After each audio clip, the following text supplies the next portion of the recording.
It was a chilly evening in October 2017 when Emma Walker, a 28-year-old freelance graphic designer, left her friend's apartment in the quiet town of Maple Creek, Indiana.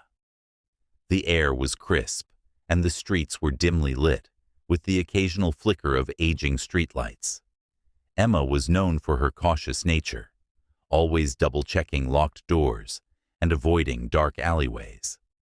But that night, something felt different, off even. She texted her roommate, "Heading home now. Be there in 20." That was the last message Emma ever sent. The next morning, her roommate, Sarah, woke up expecting to find Emma in her room. But her bed was untouched. Her car wasn't in the driveway. Sarah's calls went straight to voicemail. Panic settled in quickly. Within hours, Emma was reported missing. The police found her car parked 2 blocks from her apartment, the driver's door slightly ajar, her purse still on the passenger seat, and her phone tucked between the seats. There were no signs of a struggle, no broken glass, no blood. It was as if she had simply vanished. Detectives combed through surveillance footage from nearby businesses.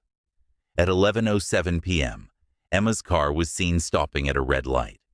A figure, dressed in dark clothing, appeared to approach the driver's side. The footage was grainy, but Emma seemed hesitant. After a brief exchange, the figure entered the car. The car drove off, disappearing from the camera's view. Friends and family described Emma as kind, cautious, and without enemies. So, who was this stranger? The case grew cold over the next few months, despite numerous tips and exhaustive searches.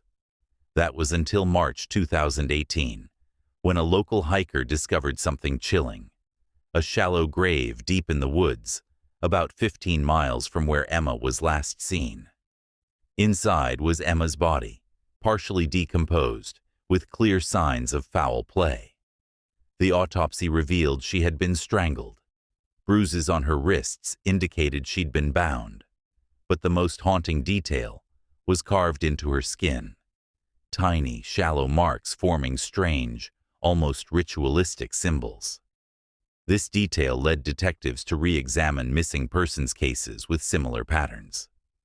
To their horror, Emma wasn't the first victim.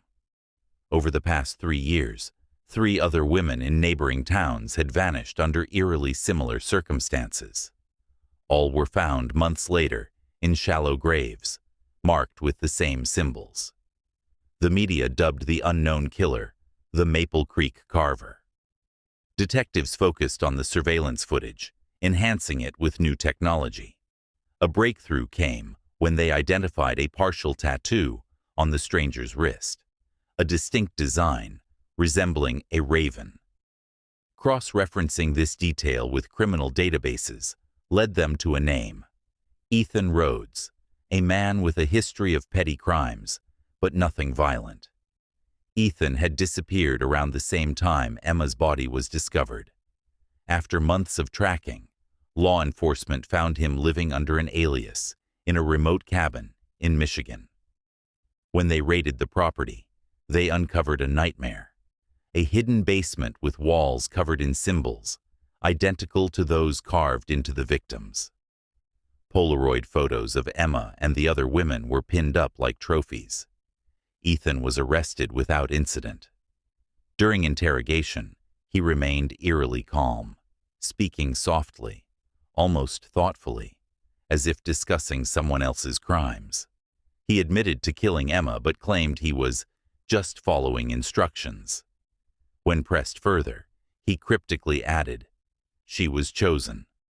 They all were. But who was they? Ethan's trial captivated the nation. His defense tried to paint him as mentally ill, but forensic psychologists determined he was fully aware of his actions. The chilling part wasn't just his crimes. It was the suggestion that he wasn't acting alone. Despite exhaustive investigations, no evidence ever surfaced linking him to an accomplice or a cult. Ethan Rhodes was found guilty on all counts and sentenced to life without parole. But the story didn't end there. In the years following his conviction, 2 more women vanished under similar circumstances.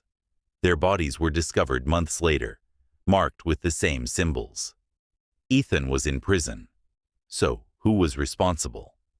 Some believe Ethan was part of something larger, a network hidden in plain sight.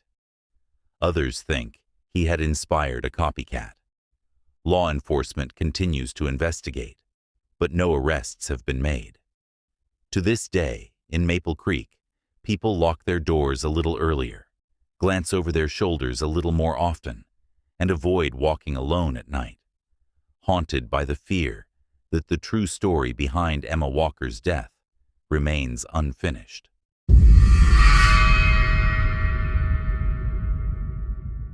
In the quiet town of Millfield, nestled deep within rural Pennsylvania, the disappearance of 27-year-old Emily Carter still echoes through the memories of those who lived there.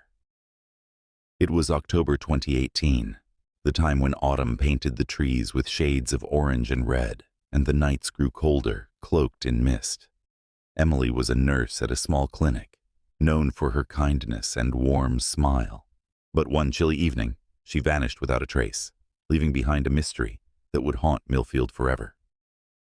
Emily's shift ended around 10 p.m. She called her best friend, Rachel, saying she was exhausted but relieved to finally head home. She planned to take Route 45, a winding road through dense woods that many locals avoided at night. It was notorious for its sharp turns and eerie darkness, with only the occasional flicker of old streetlights. Emily didn't mind. She had taken that road countless times. At 10:30 p.m., Rachel received a text from Emily. "Almost home. Some guy on the side of the road waved at me. Creepy." Rachel replied instantly, asking if Emily was okay, but there was no response. Concerned, she called Emily's phone repeatedly, but it went straight to voicemail. By morning, Emily hadn't shown up at home or answered any calls. Rachel, feeling a rising panic, contacted Emily's parents and the local police. A search was launched immediately. They traced her phone's last location to a stretch of Route 45, near an old abandoned gas station, an eerie relic from decades past, now crumbling and overgrown with weeds. Emily's car was found a mile from the gas station, parked oddly on the side of the road. The driver's door was slightly ajar, her purse still inside with her wallet and phone. Nothing appeared stolen. The car battery was dead, and there were scratch marks on the driver's side door, as if someone had tried to pry it open with force. There were no signs of a struggle. No blood, no footprints, nothing but the unsettling silence of the surrounding woods. The police questioned everyone who lived nearby. Some locals claimed they heard strange noises that night, distant screams echoing through the woods, but none could pinpoint the source.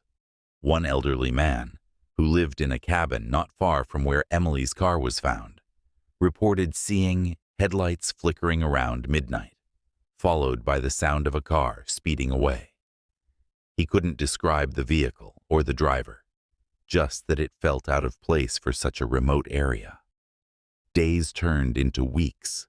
Flyers with Emily's face were plastered all over town, her smile frozen in time. The police conducted searches with dogs, helicopters, and volunteers combing the woods. But there was no sign of Emily. No clothing, no personal items, nothing.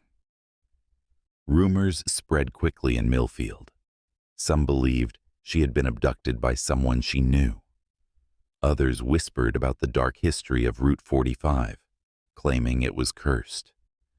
A few even mentioned the abandoned gas station, where, decades ago, a drifter was found dead under suspicious circumstances. Locals said his spirit never left.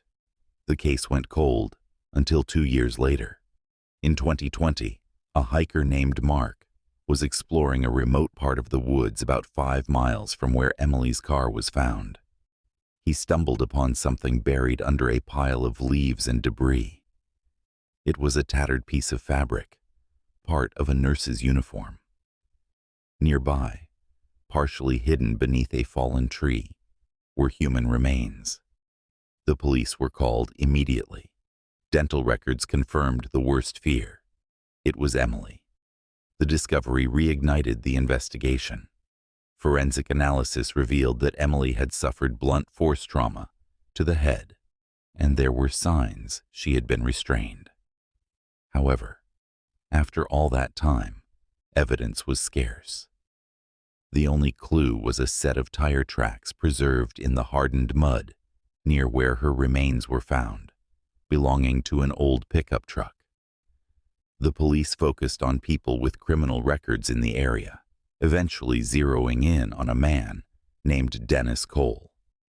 He was a drifter with a history of violent offenses, often seen hitchhiking along rural roads, including Route 45. Witnesses recalled seeing him near the abandoned gas station around the time Emily disappeared. When questioned, Dennis was evasive, providing inconsistent alibis. Investigators obtained a search warrant for his property, where they found disturbing evidence, a collection of personal items from multiple women, including a locket that belonged to Emily.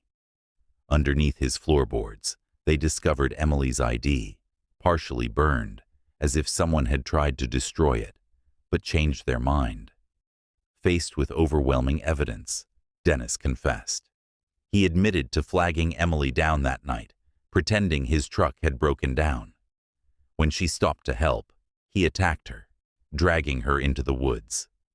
His confession detailed the horrific moments that followed, chilling even the most seasoned detectives. During the trial, Dennis showed no remorse. He was sentenced to life in prison without the possibility of parole. Emily's family sat in the courtroom, holding each other tightly, tears streaming down their faces. They finally had answers, but closure felt like a distant concept. To this day, people driving along Route 45 slow down near the spot where Emily's car was found. Some claim they've seen a figure standing by the roadside, a woman in a nurse's uniform, vanishing into thin air when headlights approach. Others say they hear faint whispers if they pass by late at night, the wind carrying a voice asking for help. Emily's story serves as a grim reminder that evil can hide in the most ordinary places, and even the most familiar roads can lead to darkness.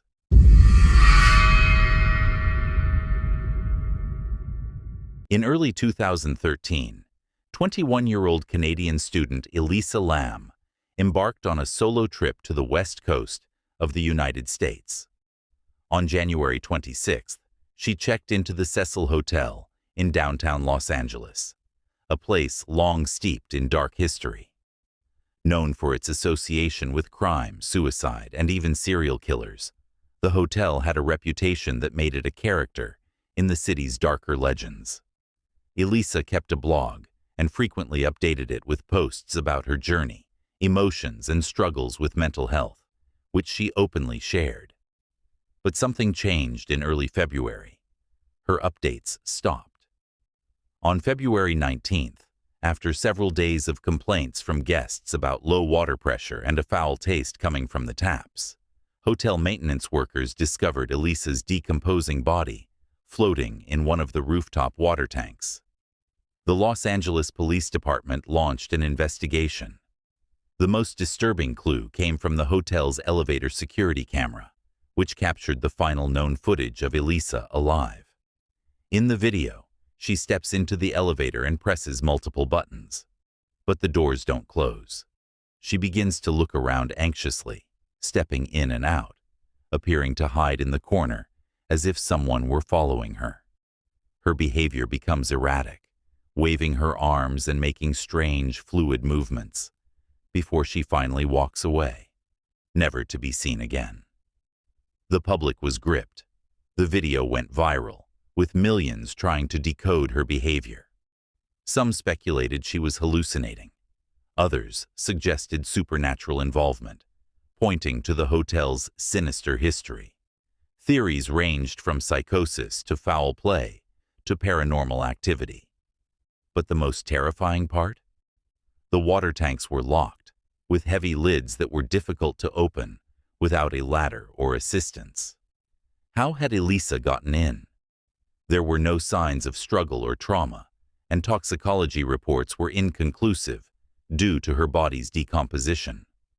The official cause of death was ruled accidental drowning, possibly influenced by her bipolar disorder. But many questions remained unanswered. Hotel staff reported she was alone when she checked in. The roof was supposedly secured. No alarms were triggered. How did she access the tanks unnoticed? Adding another layer of horror, hotel guests had been unknowingly drinking and bathing in water contaminated by her body for over 2 weeks. To this day, the Elisa Lam case continues to haunt investigators and internet sleuths alike. The inexplicable nature of her final moments, the disturbing elevator footage, and the macabre discovery in the water tank all add up to a chilling mystery that has never been fully solved. Some believe Elisa suffered a breakdown and accidentally caused her own death. Others are convinced something darker was at play, perhaps something that resides in the shadowy halls of the Cecil Hotel.